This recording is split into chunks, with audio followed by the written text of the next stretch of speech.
برہان بختیار کے پاس جاتا ہے اور اسے بتاتا ہے کہ مہین والا کیس ہم نے ری اوپن کیا ہے اور اب ہم عمار کو کڑی سے کڑی سزا دلوائیں گے۔ یہ خبر سن کر بختیار کہتا ہے کہ نہیں برہان، تم ایسے نہیں کر سکتے۔ تو برہان کہتا ہے کہ چلو ایک سودا کرتے ہیں، میں تمہارے بیٹے عمار کو آزاد کروا دوں گا، لیکن اس کے بدلے میں تمہیں نشوہ کو ہمیشہ کے لیے آزاد کرنا ہوگا۔ بختیار اپنے بیٹے کی خوشی کے لیے یہ قربانی دے دے گا اور کہے گا ٹھیک ہے، اگر تم عمار کو بچا لو گے تو میں نشوہ کو ہمیشہ کے لیے آزاد کر دوں گا۔ اب برہان جو ہے وہ مہین والے کیس کو کلوز کرنا چاہتا ہے، لیکن نشوہ کہتی ہے کہ برہان ایسا ہرگز نہیں ہو سکتا، مانا کہ عمار میرا شوہر ہے، لیکن اگر اس کی غلطی ہے تو اسے میں سزا دلوا کر ہی رہوں گی۔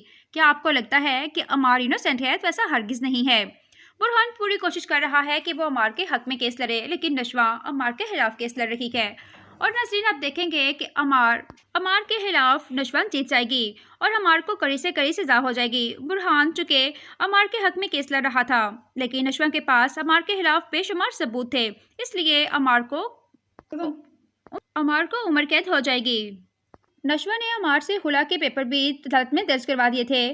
اب نشوہ کو عمار سے خلا بھی ہو جائے گی اور اس طرح نشوہ بالکل آزاد ہو جائے گی۔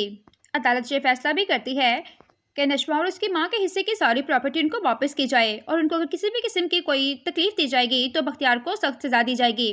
اب بختیار بالکل ہی خالی ہاتھ کھو کر رہ گیا ہے، کیونکہ اس کا بیٹا عمار بھی چونکہ اب جیل میں چلا گیا ہے اور اس کے پاس پراپرٹی بھی نہیں رہی۔